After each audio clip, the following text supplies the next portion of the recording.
A very special good morning to you, and welcome once again to Untangle here on the Bridge 99 FM. I want to say morning to you, Richie B. Have a wonderful day, and also you have a wonderful day, also, Audley. So, want to say a very special good morning to all those people over there in the North Coast. You know, it's the Black Star Line I carry me this morning. Oh, no. Celebrated Black History Month. Well, that was my first celebration of Black History Month. Black Star Line I carry me this morning. Drove over this morning in pouring rain and in water. Lots of water on the road. So for those people, I heard LaFane reading the news a while ago saying that Portland is also very much affected. I know that the parishes of St. Mary and the parish of St. Anne, we had rain all weekend long. Woke up this morning in pouring rain, so please be advised to take it easy on the road if you are in those areas, right? So morning. Want to say a very special morning to Team Untengle. Bless upon yourself. And of course, we're going to be having a extra special day today. Lots of things happening today. Why? Lots of things happening. Team Untangle. Yes. Including you. There you go. We're not going to fight over who in a Team Untangle because we know who a Team Untangle. All right. So, interesting things happening the entire month of February. You know, February is always a very busy month. So we're going to be celebrating today the 65th birthday of Dennis Emmanuel Brown. We're going to be doing that all day, started from early this morning. You know, as I said, started from early this morning, I can just imagine the tune them where Jack Scarpio played this morning. Avon? No? You not playing a Dennis Brown this morning? You know? Oh, him don't work today. All right. I got you. Well, if him did work today, you know, trust me. Anyway, so we're celebrating the 65th birthday of Dennis Emmanuel Brown. Dennis, I must king by now. I mean, he can't prince for the whole of life. So we know that Bob Marley crowned him prince. But Bob Marley crowned him prince when he was a prince. He is a king now. So we're celebrating Black History Month, and we're also celebrating Reggae Month. And here on Untangle, in the month of February, on Tuesdays and Thursdays throughout the entire month, we're going to be celebrating women in reggae. So that's how we're going to be celebrating Reggae Month in the month of February. And I am inviting you all to join me at approximately 1:15 this afternoon as my sister, the Black Cinderella Mother Culture Sister Carol, kicks off the interviews with women in reggae. So we're going to be having one on a Tuesday, one on a Thursday, straight through till the end of February. So we're going to be having very shortly an interview with Vaneasia Evans, and it's just about now. All right, so let me take my seat. You know, I do my thing when I talk to the people, then I sit down, you know. All right. Good afternoon, Vaneasia. Good afternoon and good night. Oh, it's night where you are. Okay. Well, I should say good morning. It's early morning. Oh, my goodness. So you had to wake up early for this one? Yes. Yes. Yeah, but you look fresh and nice, man. Don't worry about a thing. Oh, thank you. All right. So, very interesting reading through your bio, and I can't wait to hear more from you personally. So, you are now in Hong Kong. Yes, I am. Okay. But you're a Jamaican. So, tell us about your Jamaican roots. Just a little bit about your Jamaican roots. Full-bred Jamaican, and I carry that everywhere I go. I'm very patriotic, so no matter, I just grab at the opportunity to speak the Jamaican Creole whenever I'm away, you know, and I teach my students as well. They're always interested in learning about the culture. So I share that. Even at work now, I'm missing the ackee and saltfish, so you can see it on my screen as a display. So the memory of home is still there, you know. Okay. Born in Hanover and spent most of my life living in Kingston. So probably I'll say I'm a Kingstonian. Because you spent a lot of time in Kingston. Yes. Okay. Most of my years, childhood years, everything growing up was spent in Kingston. Okay. All right. So that's a little bit about your Jamaican roots. All right. So you're a linguist, an educator, and Yes. obviously you are an adventurer. Yes, Colombia, I am. Colombia, and now Hong Yes. Kong. So tell us about that. Why Colombia and why now Hong Kong?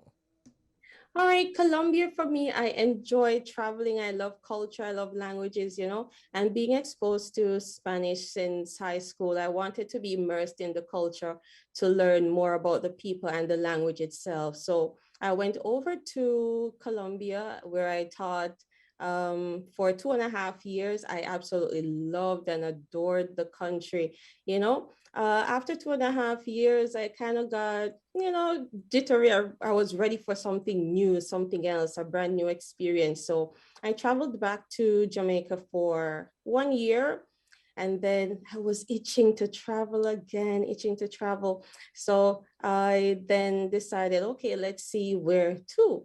I actually was looking into Spain and Japan at the time. Uh, had no idea about Hong Kong, didn't think about coming this far.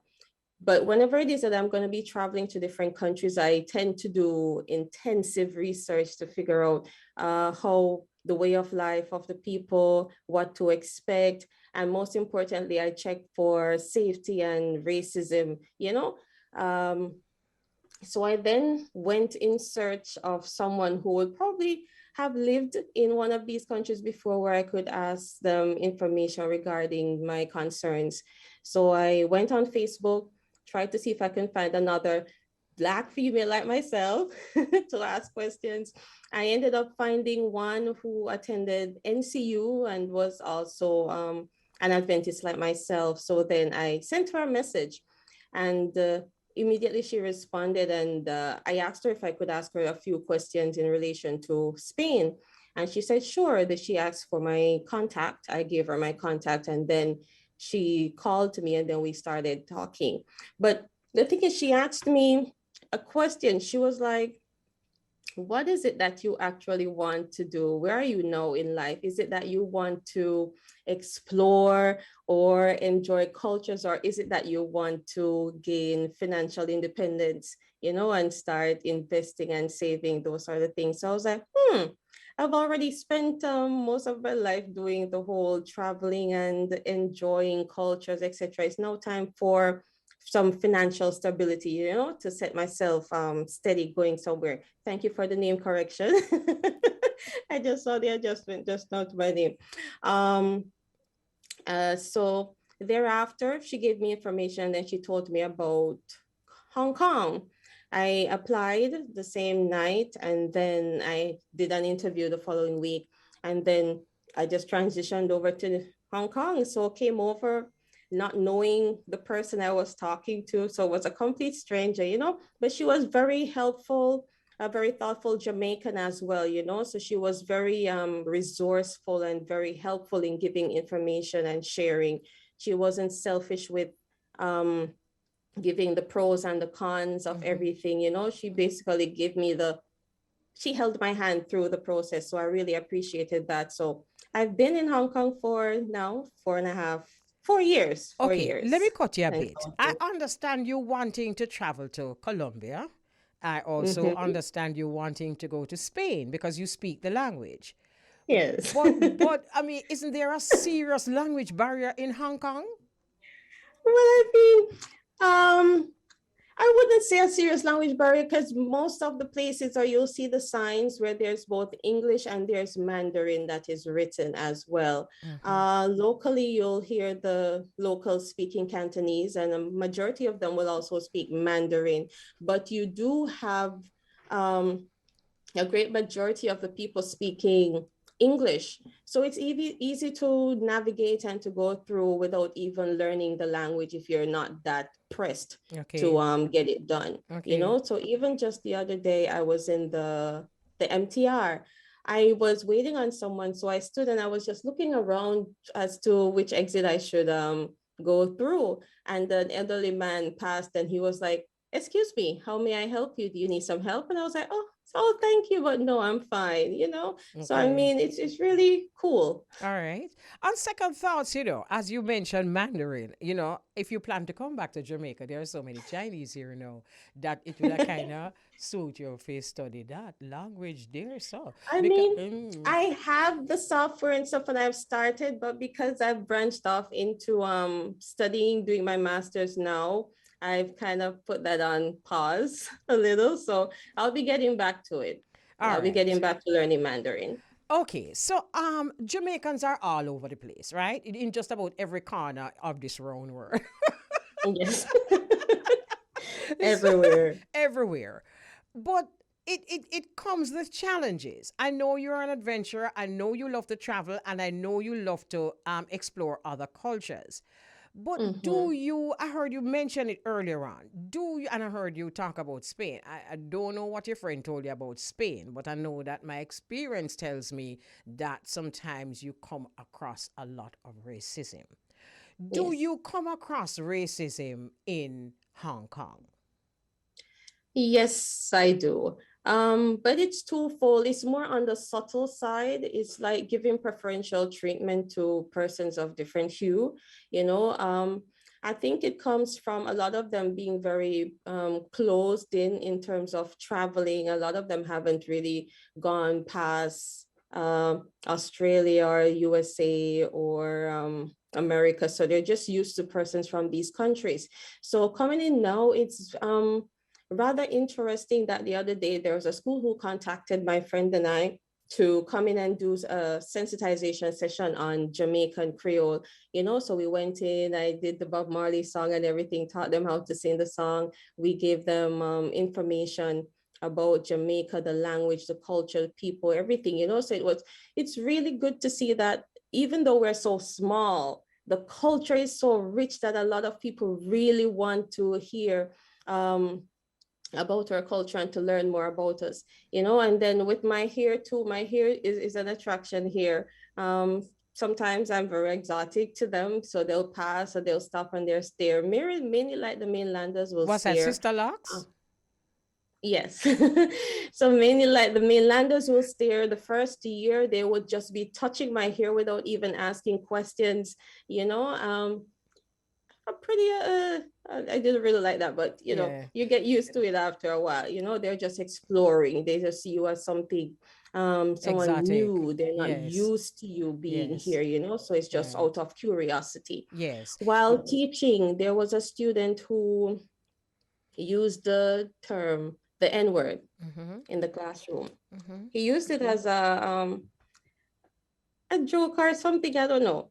Right? You know, when you go into the classroom, students are always testing you. So I think he was testing me, you know, to mm-hmm, see my reaction and how I would mm-hmm. have responded to it and stuff. How did you? So afterwards, when the student said it, I paused, you know, and then I asked the student, where did he learn that from? Because, you know, it must have been somewhere that some movies or stuff that he has been watching, you know.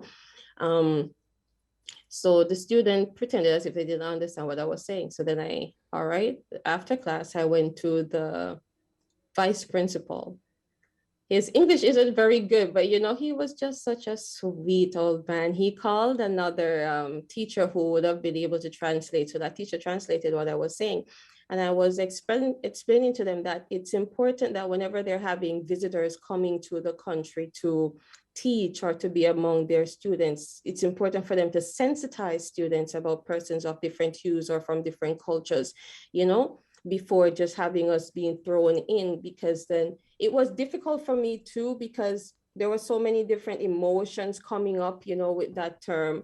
And then I wasn't able to express myself fluently in a language where the student could understand what I wanted to say. Mm-hmm. Um, Thereafter, the student came and apologized, you know, and we've been very good since then. Wherever I am, and the student sees me, so it's Miss Evans, how are you? Blah blah blah, you know. So But you know something, that's Venetia, yeah. as you tell us that story about racism in Hong Kong, Mhm. I have found that racism really stems from underexposure. And Yes. a lot of people, like you said, particularly children who have never traveled before, Mhm. perhaps they really are, is the first time they're actually seeing someone of color.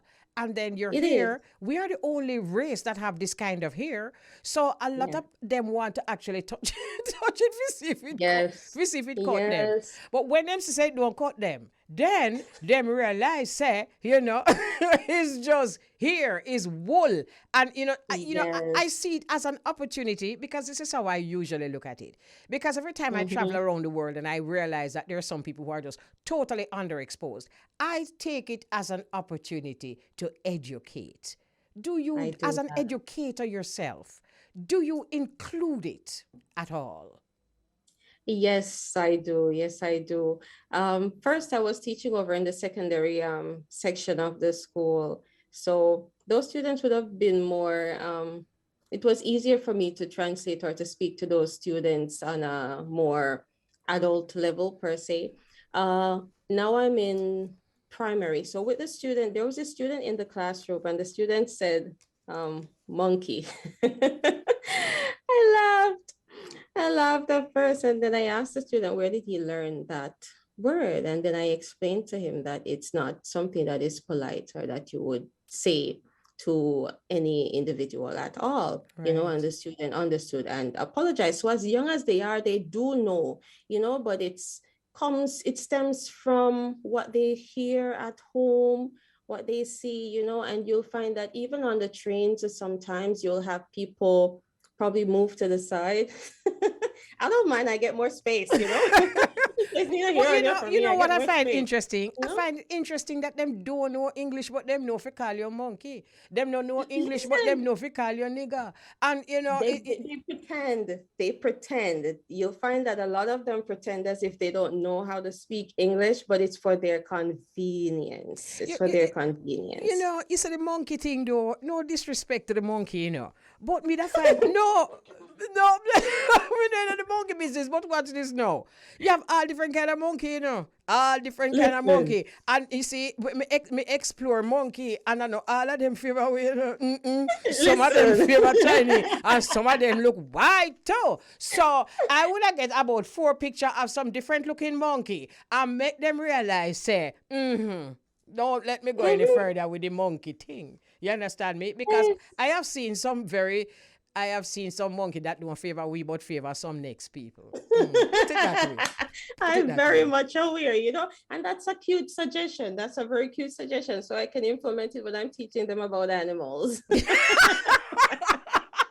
It's a very cutest. And Oh I'm my very cheeky, goodness. so I'm good at doing those sort of things. And then even so too, I was at a school working, and you'll find that it doesn't matter the status that you have at the school, as long as there's someone there that is of a different hue or from one of these countries that they're fascinated with, that person will automatically be the face Yeah, of the yeah, school. yeah, So, yeah. I get I that. have for them, they say my personality is very strong because I'm very straightforward. I don't know how to do the corner thing. The corner thing is I so hear you. difficult I word. hear I don't know how to do the you. corner thing.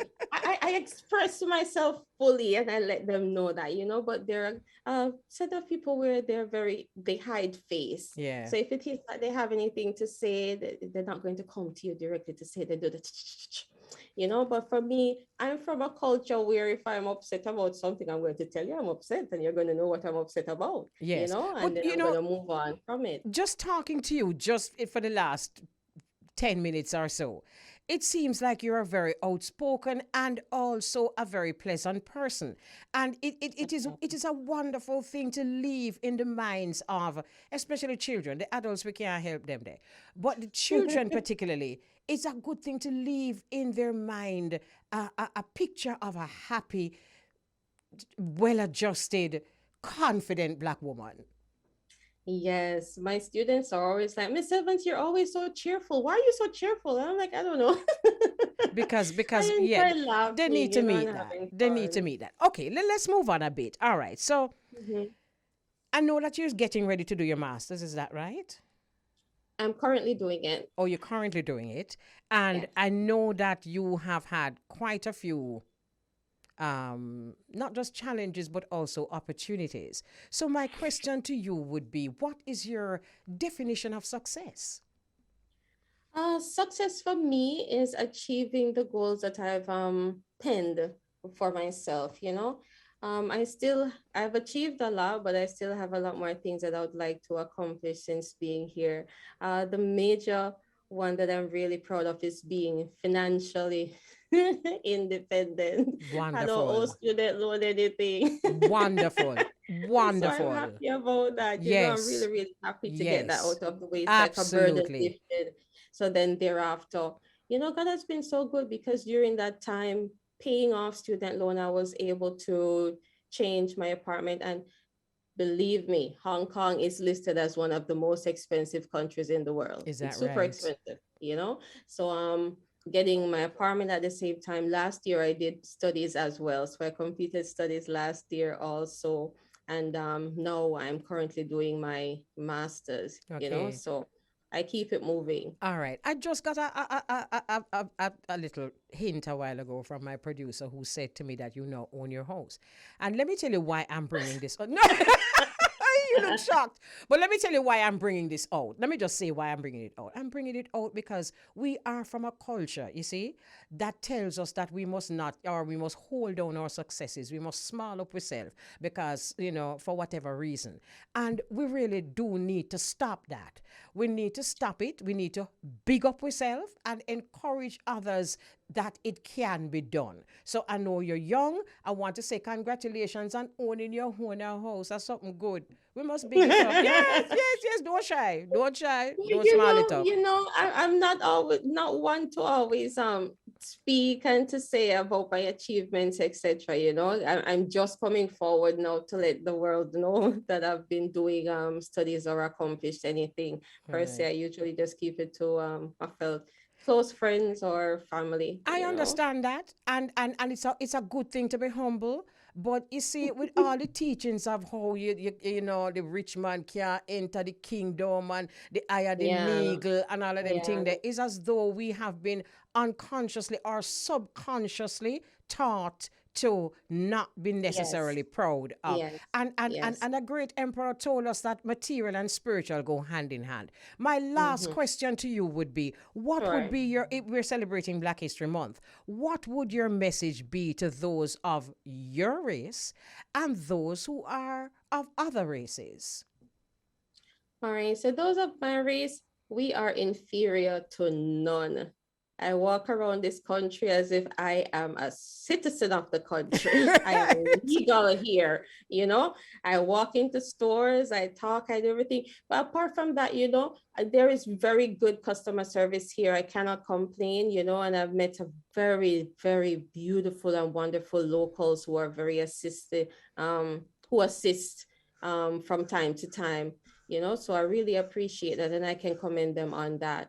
um just push forward for whatever it is that you want. At times it does feel a bit surreal, you sit down and you dream about accomplishing certain things, and then when you're actually there, you're like, Jesus, I made this, I really made it.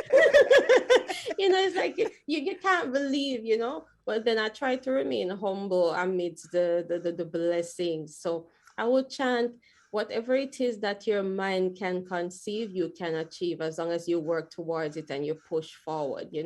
At the end of Absolutely. the day, even though I'm very outspoken and straightforward over here, my work speaks for itself. So I'm very professional at what I do. So it just goes to say. So I Yes. mean, like, you're coming in, be your true self, make sure that you keep your moral standards high, because I'm very um strong on principles and Mm-hmm. getting that across, and I Mm-hmm. speak my mind, but I do it very tactfully and politely, I think, I'm sure you do. It is just so wonderful talking to you. As I said before, I know that for people who are actually trying to make a home or a career in different countries, there are challenges. Mhm. And you seem to be really handling those challenges with charm and dignity. And we really commend you. If I Thank had you. time, I would have asked you which country you're traveling next because we know so you soon want to move on again. Yes, I am preparing. Of course, I am preparing. But in the meantime, I'm just hopping around the Asia, touring Asia, hopping around. I think the only place that's left for me to go now is over into Canada, perhaps. Okay. Enjoy your travels. Have a wonderful life. Don't Oh, hold back. thank you. Don't matter color, Not don't at matter all. creed, no matter gender, no matter none of them things there. Just continue Inferior to to ask. Are nobody. inferior No to one. no one. None. I think that's a wonderful way for us to leave. Thanks again for talking to me and continue to do Thank you what for you do. having me. Most Enjoy the welcome. rest of your day. All right. Bye-bye. Amazing. Vaneasia Evans, and she is an obvious adventurer, a linguist and an educator, Jamaican born, teaching now in Hong Kong. Going to take a break, we soon come. Good afternoon. Good afternoon, Beauregard. Happy Black History Month, Reggae Month, and Dennis Brown Day. Same to you, Mama Kelly. How's everything going? Wonderful, wonderful so far. How are you?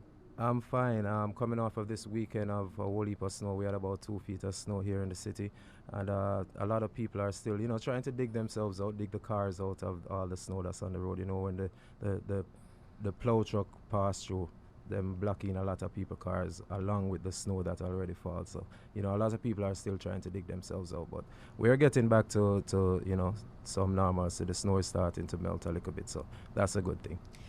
Beauregard, would you say that is one of the hardest things that particularly Caribbean people who coming from a tropical country and getting, trying to get accustomed to that kind of life?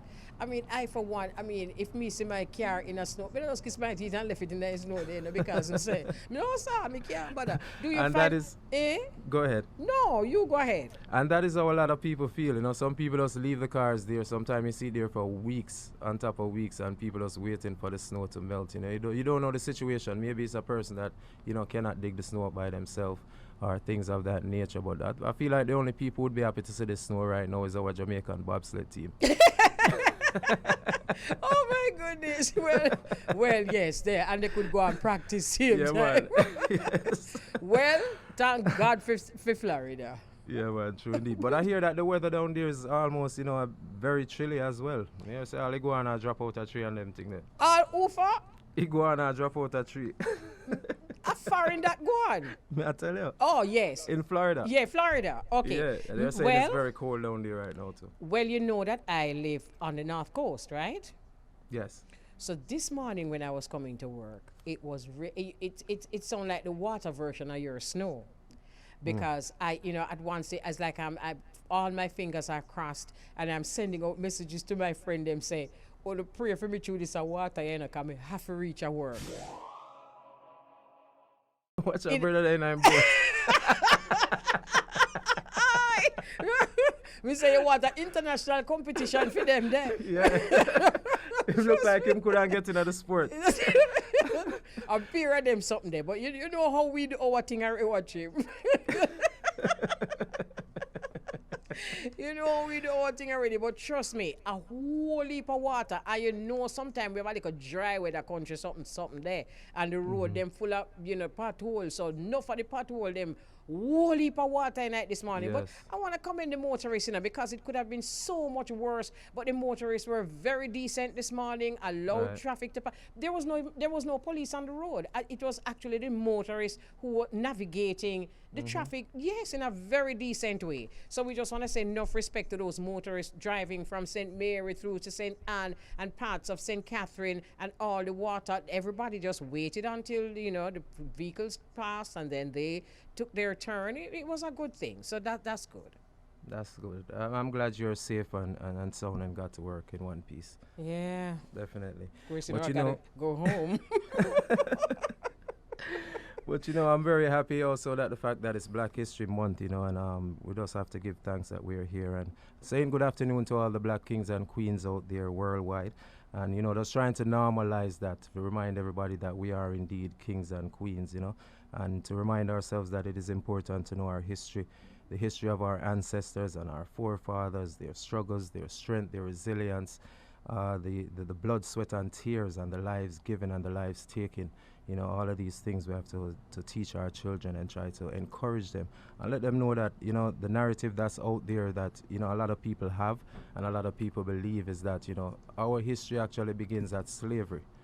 And that's one thing we want to get out of the minds, that slavery actually interrupted our history. Absolutely. I think that's a quotation from Muta, that slavery actually interrupted our history. Man. Yes. Yeah, man. And even today on the first day of the month, the first day of Black History Month, here in the United States, we see that where some historically black colleges and universities got some bomb threats today. About 13 of them got bomb threats this morning on the first day of Black History Month here in the United States. So, there are the factions out there who really and truly are still upset with us celebrating our history. And, sometimes I feel it's their conscience, that bothers them to know that they played a very evil role in Black history. Yeah, but something else to Beauregard, the reality is that if nothing bothers you, then nothing bothers you. Mm-hmm. So I mean, and we say it all the time. I mean, if we're people who less than you, left when a man make we drop down. True indeed. Make you have to go on so. True indeed. Mm-hmm. There's a quotation that I'm looking for, and I really hope I can find it. And it speaks to just that, just what you said a while ago. You keep talking though, because when I find it, I will share it with our listeners. And also, happy birthday to the Crown Prince of Reggae, Dennis Emmanuel Brown. Big up yourself. I have a nice little tribute that I lined up for my listeners in the next hour. Hopefully people in Jamaica, if you'd like to, you could tune in irijamradio.com. So we send much love going out to Dennis Emmanuel Brown, who is also a Joseph of the 12 tribes of Israel. And we all know February represents Josephs of the 12 tribes of Israel. And people should wear white if you're celebrating. So big respects to all Josephs out there. Right. And also in the same breath, I want to say rest in power to Sister Vi. Yeah, Sister Vi, the widow of Dr. Vernon Carrington, the founder of the 12 tribes of Israel. True indeed. Absolutely, yeah. So we've been playing a lot of Dennis Brown music since morning. In fact, 99% of the music that we've been playing is Dennis Brown music. And one of the good things, Beauregard, yes. you don't have to search. I mean, the man had so much music and quality. It is amazing. Definitely amazing. A lot of times people ask me, what's my favorite Dennis Brown song? And I could never come up with a favorite Dennis Brown song, as is the case with a lot of other artists. Yeah. I could never pick a song and say this is my favorite song, because then you have another one that matches up as equally as that one. So it kind of throws it off. But I have some songs that I really and truly love from Dennis Emmanuel Brown. I was going to ask you that question, but why I never bother ask? Because I can't answer that question for myself, so I never want you come back and ask me back. So, but really and truly, that's exactly why I wouldn't ask, because it's like asking your favorite Bob Marley. Hard, very difficult. Yes. It says here that fear of something is at the root of hate for others, and hate within will eventually destroy the hater. It is obvious that there is something about us as a nation that particularly the white nation is desperately afraid of. That's the only explanation that I could find. And this is a quotation from George Washington Carver. Fear of something is at the root of hate for others. And if you find yourself hating with such passion, examine yourself. Because it means that there's something that you're desperately afraid of. And we can imagine what it is that they're desperately afraid of. And it is our natural power. Yes. Just our natural power. And that's why we should all love ourselves, and encourage one another to love each other, because there's the rest of the world basically hates us, or fears us, I should say. Use the right word that you say. Fear us. It's fear. Yeah, fear us. So we should love ourselves more, and to remind ourselves that we are close to nature and this earth. Like they say, black people were the first people on this earth. Yeah, I think one of our greatest problems right now, Beauregard, perhaps it's not a popular thing to say, but it is a reality that one of our greatest issues right now is ourselves. And until we understand how powerful we are, Marcus Garvey said that, if we just knew how powerful our history is, was, then we would act in a totally different manner. True But we indeed. don't know. True indeed. Anyway, guess what, go on now? I have your friend that we're going to interview. So, in the month of February, Untengle is paying tribute to women in reggae, and it's going to be happening on a Tuesday and a Thursday at this time. And today, we're going to sit up with Sister Carol. Nice. So, Sister Carol is actually online there now, right? So, we both are going to have a wonderful conversation with our Sister Carol. Good afternoon, sis. Blessed love and peace. Wonderful. So you sound a little muffled. Talk again. But a blessed love and peace in Mamma Elise. All right. Greetings to Jamaica, greetings to the world. Right. All right. You know that Beauregard is also with us because we're streaming live to the tri-state right now as we speak. Bless up Greetings. yourself, Silabu, a.k.a. Beauregard. Greetings, sister. How you doing? You know, so I want to put it. See you there. All right. All right. So we have a time signal coming up soon, right? But before we take that break, we had detailed discussions, you and I, in the past about your transition from Denhamtown in West Kingston to Brooklyn, New York, where you were also raised. So for the people listening in the tri-state, this is Wanabono, raised in Brooklyn, New York. And my question to you is, how did both spaces influence your career? How did Jamaica, West Kingston influence your career? And how did Brooklyn, New York influence your career? Well, we already know, say, Jamaica is the mecca for the music.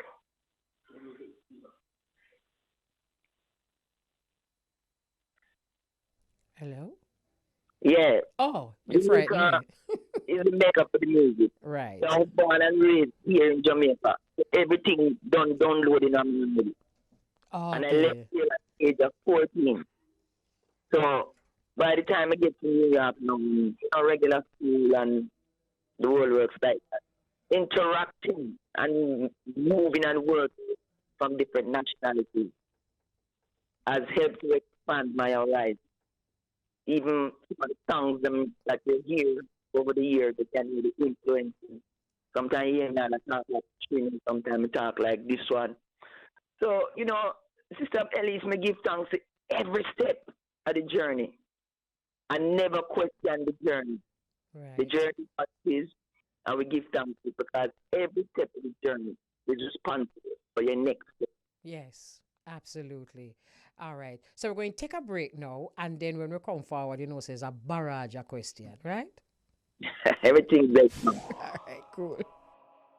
We have live online none other than the Black Cinderella Mother Culture Sister Carol. And we here on Untangle, we are celebrating women in reggae as our Reggae Month feature. So join us every Tuesday and Thursday at this time as we highlight another woman in reggae. So, Beauregard, you want to ask Sister Carol your question? Yes, I guess I could ask her this question. Sister Carol. Yes, sir. The question I want to ask you, being that we're celebrating women's women in reggae this month, we see a lot of women now being nominated for the Grammys. You yourself was also nominated at one point. How do you feel now that it's starting to balance out, where we see Coffee win a Grammy, we see Spice being nominated now, and things of that nature? How do you feel about more women being nominated for the Grammys in reggae music? Well, we give thanks to what go on, and we give thanks to the improvement, of such. But really and truly, I want some more. I want to hear from more women. Because enough women in our place, And women have more things to say more than man. Because she have responsibility for herself, her husband, and the picnic them and her community. So she have a whole heap to say. So I want to hear from some more women and the people them to support the women them some more. And the women them now, to start to try get more unified and organized, because we're powerful and we come together, If we as women say we have to move the mountain and we come together and put away the little petty differences, mountain and move, Absolutely. My question to you, who were some of the women who influenced you in your career? Coming up from early days, I used to listen to Sister Cynthia Richards, Ooh. Sister Arten Sellis, Sister Rita Marley, of course, Sister Judy Mowat and Sister Marcia Griffiths. And on the foreign side, Nina Simone, Aretha Franklin, Diana Ross. Every one of them out there inspire us in some way, shape, or form. Right, wonderful. And I know that there are some women who were actually introduced to reggae dancehall about the same time that you were. You want to name some of them? Well, when I got started in for the record, my career got started in New York City, 1980. So when I started in New York, I was the first and the only woman chanting reggae dancehall on the mic. But here in Jamaica now, you had Sister Nancy, Sister Verna, Lady Ann, and some other sisters. I can't remember them name right now, but yeah, they were doing it on this side, and I was doing it on that side. Okay, all right. You know, it's like it's a 12 tribe day today because we're celebrating Joseph. We sending out condolences to Sister Vi. Sincere condolences. Sincere condolences. You are also a member of the 12 tribes of Israel. You are a Naphtali. And Yes, you are sir. also influenced by a very well-known Jollof Virgin. I know that you are influenced by Brigadier Jerry to be a toaster, not a singer. Let's talk about that. Very much so. I met Brigadier Jerry in 1980, and he came up to New York, I think the same time Bob Marley had his last concert at Madison Square Garden. And we all went to the concert, and at the time, I was very, very pregnant, and my friend, she kept a shower for me. And she brought him to the shower where we were living in Brooklyn. And after meeting this virgin and hearing his spiritual expression and him in commitment to Rastafari, it just inspired me that that's the way I want to go. So, I'm a very pregnant self. I start sing pure Brigadier song till the baby born. You know, there's a combination with you and Brigadier Jerry, right? I'm going to play a little bit of it. And you know what me that love you for do for your sister Carol, because collabs always intriguing for me, you know? So I would like you to tell me after we finish playing, what was the atmosphere like in the studio for no say? And the great Brigadier Jerry who teach us him sister Nancy and the great Brigadier Jerry. So we're gonna play it. And then you tell us what that atmosphere was like for you to do this combination with one of your mentors. Let me tell you something else, Sister Carol. You think I little time in front of the mirror I try for la la la la la top la la la la la oh la la la la. So what was that experience like, sis? That song was recorded in Switzerland. Okay. Somewhere around 1993. And what most people never know, while you had Three the Hard Way here in Jamaica with Brigadier Jerry, Josie Wales, and Charlie Chaplin, when Josie wasn't able to move, I was the other third member of Three the Hard Way. So we did a lot of tours together, a lot of shows, and we had this show in Switzerland, and I don't know what happened, but Charlie Chaplin never come. But the show turned out to be very successful, and the promoter at the time made so much money that he even give me and Briggy Charlie money. Oh God, didn't know that at all. Yes, and then asked now if we can do a song, and that was the rhythm them come up with. And me and Briggy just start to deal with it, just like a Gladys meet Gladstone moment. Yeah, because yes, this man now, I'm inspiration. I'm a bigger brother, and everywhere I go, I use him style and mash up the place. When I go, I really feel so nice, though. Cause, I not think no one could have banged diddly like me. Probably on go ranking Joe. When you say bang diddle, what you mean? Bang diddly. You understand? Yeah. Ranking Joe are the kings that. So when time I imitate Briggy now, I just go through and mash up the place if we dance, blazing. So we'd have to find a gear and start write some tune for myself, And, start that about 1982. It was my very first recording, which is a song called Black Cinderella. And right now in 2022, me there, I'm still a give thanks and still a write, still a record. Me a do everything. Me a write, me a produce, me a mother, me a grandmother, me a farm. So me just ask God to bless me every day to go out and execute His will, you know? Yeah. Like no depend, it's not like me plan anything, me just execute the road that is set for me. Certain things are I did, and me just fulfill. I would prefer to say I'm manifesting it. Right, right. Because most women want manifest things and it not go work out for them. Them have to manifest it. Yeah, man. 'Cause if you manifest it, you're going to end up as a man. You just not gonna get the right result. Cannot they say a thing there? Right. You know, one of the things that I love about you, Sister Carol, is that you practice what you preach. Because a lot of people out there, unfortunately, a lot of people out there, and specifically within this industry, just don't practice what them preach. Because you're a man that talk about all kind of thing. And then when you see me in a real life, and the opposite life in my live. So may I just use this opportunity while we saying enough respect and paying tribute to you. To just enough respect because you practice what you've been preaching. Give her thanks, Mama. Yeah, As I saying, I want a song produced by the great KRS-One. I am what I am, and that's what I'm gonna be, and I ain't gonna change to please anybody. Absolutely. So if you see me today, assist, and if you see me last week, assist, and if you see me 3 weeks from now, I see him, this nothing a plug out. The same way, so it go. And for those who listening and hearing, Sister Carol says she's a farmer. It's not one of them farmer the way uncle take picture with the thing them, you know. No. You know them kind of farmer they will just take picture with the coconut. I know them farmer there. And some real farmer, she and her husband, and we get some sweet coconut and some other things from her for the property. So big up yourself also, Ozzy. All right. Give her thanks, Mama. Give her thanks. All right. Your turn, Beauregard. Sister Carol, how did you get into movies? Hey! All right. When I was a child living in Western Kingston, Denham Town, Yes. I had many different dreams and aspirations. So you have to allow the youth to make them dream and dream big and wide. So in my own little self now, I clean up my mother's room and roll a brush and start sing and go on like Master Griffiths and, you know, put on my own show and then me just change and one and so I'll put on my mother wig and say, all right, you know, so I'm going to start a movie right so by myself in the mirror, yeah.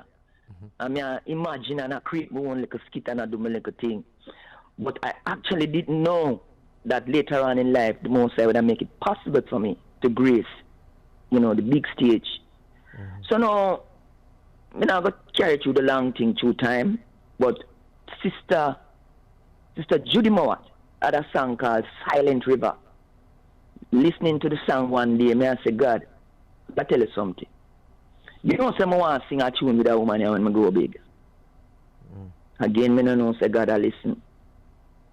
When we start to do my thing, I hear Sister Judy look for me to do a song with her because she did a rendition of Bob Marley's Screwface and she wanted me to DJ on the song. So she find me, we do the song, great song. So upon her coming to New York now to perform, those days she used to perform at SOBL 3 nights straight. I remember. You know? Yeah. So, me, you know, it's so anxious and can't anticipate the time for she called me to join her on stage. So when she called me up on stage to do the song with her now, I come with everything. The Gladys meet the Gladstone plus the whole gladness on the stage. Yeah, so when we don't do my thing and deal with it, a Bridging came backstage to me and he was shaking. I'm going to calm him down and say, Bridging, what happened? Go on to him and say, yo, you just blew me the F away. I'm like, I say, yeah. Him say, I want to do something with it. I don't know what it is, but here's my card. And there's a song that I want you to do. At the time, it was Thrug's version of Wild Thing. So he wanted me to do the song. I did the song, regularize it with the greats, Sidney Mills and Glenn Adams. The song was a part of the soundtrack in the movie, and then later on, them came and asked me if I wanted to do a small role. And I said, what does that entail? Them say what they want me to be like someone working in a restaurant. So I say, all right, let me see it go. So got the part, and I was dirty.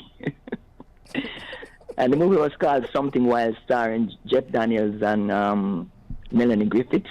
Wild thing. And that was what happened, and that just, just like the whole world knows Sister Carl differently from music from that point. Yeah. And to date, how many movies have you been in or a part of? I'm going to say 5, Nice. I'm going to say 5 because there was the first one called Something Wild. The second one was called Married to the Mob. The third one was Rachel Getting Married, which was also nominated for the Oscars. And the fourth one was Ricky and the Flash with Meryl Streep. So I tell myself, say, boy, God, did really listening because all them people, I mean, I know say me I got a rub shoulder with them people. Right. But one of the things that kind of blew my mind when I met Meryl Streep, she told me how long she's been following me to follow me. Meryl Streep, wow. Meryl Streep, yeah, man. Big actress that. All right, so the thing said, so we did that, and there's another movie, I don't want to call the name right now, but it's yet to be released, Okay. So I'd say 5 to date, yeah. Okay, something that a lot of people don't know, that your creative energy has also made you do, God has really been listening, sis, because you have also done a dub poem.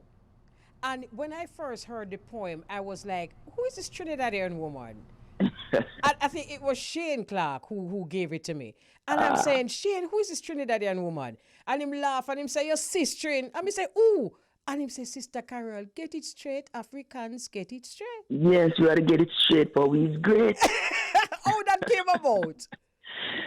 I had gone on a tour in Guyana and just being there and just, I go to market every day and I listen to the language of the people and the vibes and the energy. You say, one time I go forward, I go just do a song, but I just strictly Guyanese accent.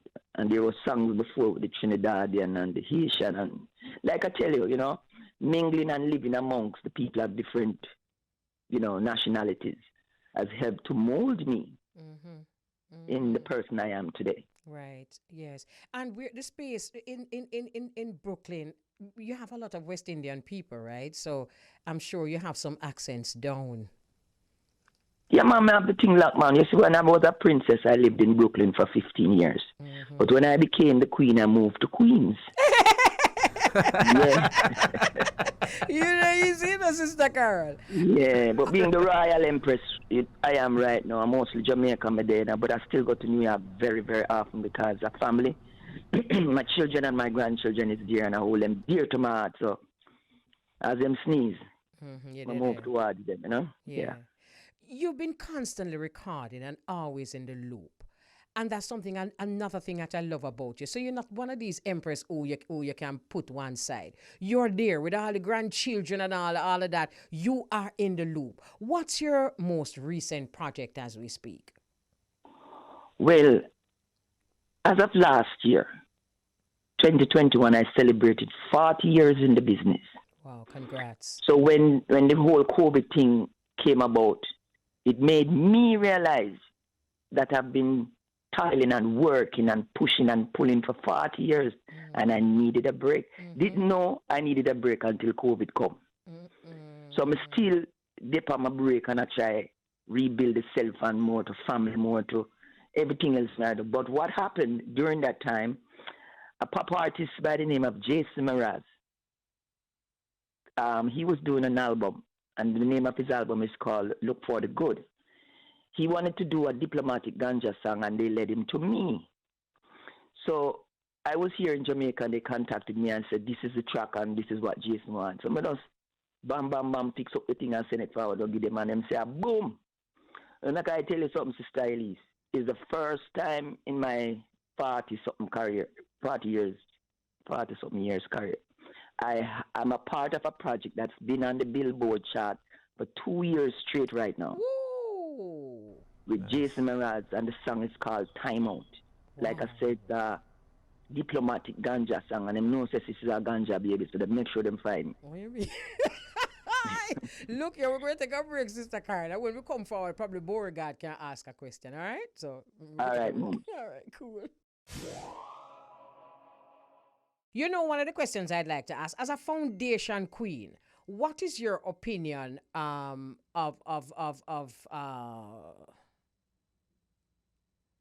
women in dancehall now? Like me say earlier, them spend too much time on some like petty issues. Mm-hmm. Once them are unite, make big things happen for themselves, the country, the community, because them have a thing going on them in power. Woman powerful, Mm-hmm. So they can squeeze up things they downstairs. Mm-hmm. I bring life to everything and everybody. Mm-hmm. What? It's sweet, you, Kevin. Yeah, all right. Just you, Kevin, are the good then, yeah? But may I say, if them even realize how powerful them is, Yeah. them quickly just to get about the little petty things that are going on in between them and just know so well then why. They could pull together with all our efforts and make this into something other than what going on right now. Come on. Yeah, man. Same Nah, way, sir. You know, something says, when you mentioned earlier that when a woman is in reggae, she speaks for herself as a woman, she speaks for her man, and she speaks for her children. I wonder if the one them who are trace over some stupidness realize the work where them really have to do. Hey, when you get the position, it's not a thing for play with, and it's not a thing for ramp with. It's a serious part of the journey where you have to execute all that you come to execute in the best way you know how. And while we applaud the efforts of all the ones who deal with it, Reggae Month. Reggae in my life, 365, 24 hours a day. Mm-hmm. We live this. Yeah, We know the man. power. The world depend upon the music, yeah. Mm-hmm. And them no want hear none of the little foolishness. Them no want hear roots, them want hear culture. They look to Jamaica for guidance and leadership. Absolutely. Our culture is a very powerful, I will say, tool that the whole world wants to use right now. And if the people them there are not straighten up themselves, that's so the people have got to take the thing and use it, and then we get left like, Yeah, man. So, you know what I mean? Yeah, straight I, up. I want to take time out to remind the one them say we are some powerful people, all because we are some melanin people. The melanin within our structure responsible for everything we are going right now. And no people wish them did have melanin and them, not even male them can get. You understand? So, me I say, yo, check the thing, man, and check what we're about. Yes. And I want to big up my virgin, my childhood friend, Dennis Brown, also. Yes. And his earth strong, because Dennis Brown is a youth where I knew when I met Dennis Brown when I was 7 years old, and he was 9 years old. So them just figured out my age a while ago. Anyway, we had this little entertainment complex in the community in Denham Town called Chakamolan. Mm-hmm. Everything I keep at Chakamolan. So the first time I saw Dennis Brown, he was 9 years old and I was 7 years old, and I saw them put this youth upon a beer box. Chakamolan is West Kingston. Yes, on Yes. Wellington Street. Yes. Yeah, between Tulip Lane and Dumfries Street. Yeah.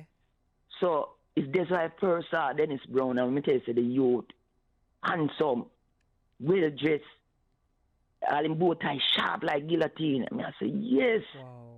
We have one like Michael Jackson at the area. Let me tell you, when the youth they open their mouth and start to sing. And I'm not normal. But what I love about him more than anything else, I've never met someone who exudes so much love. He's the epitome of love. Absolutely. Everyone says that, sis. Yes. And there were times when I would go to like shows, just to see him, and once him spot me in the audience, I'm going to tell about, take it up. That's my sister over there. The Black Cinderella, and then bring me upon the stage, and all who never know me before get to know me. He has done it all the time, all over the world. And it's one of them virgin that you just can't forget. And you have a few songs with him too, don't it? There's one song that I did with him called Call Me, and it's a part of my upcoming album entitled Reggae in My Blood. Okay. So that's a project the people can look forward to. And we have some nice collabs, like you say, you love collabs. We have collabs with Sister Master Griffiths, Dennis Brown, Johnny Osborne, Brother Big Youth, and Angie Tosh, just to mention those. So people can look forward to that upcoming project. But yeah, Dennis Brown, I don't know one normal youth. And I want and hope the government can realize the immense contribution that he made from his humble beginnings and set the thing right for him. We're supposed to have a Dennis Brown Day in Jamaica. We're supposed to have a street mark Dennis Brown. So true. You know, sis, as we're winding up this conversation, me see one of my sisters and say, no man, this need 2 hours. but we unfortunately we don't have 2 hours. But I'm going to ask Beauregard to ask his final question. You know, sister answered the question I was about to ask. What was it like to know Dennis Brown? Because it's his birthday today, and she answered that in a very lengthy answer. But another question I have for you, Sister Carol. Do you have any words for the youths in Jamaica today? The word where I would love to tell the youth them right now. Because I see them do a thing where it's non-progressive, you know? You see, we as a people, we are some proud people and we have a lot to contribute towards society at large.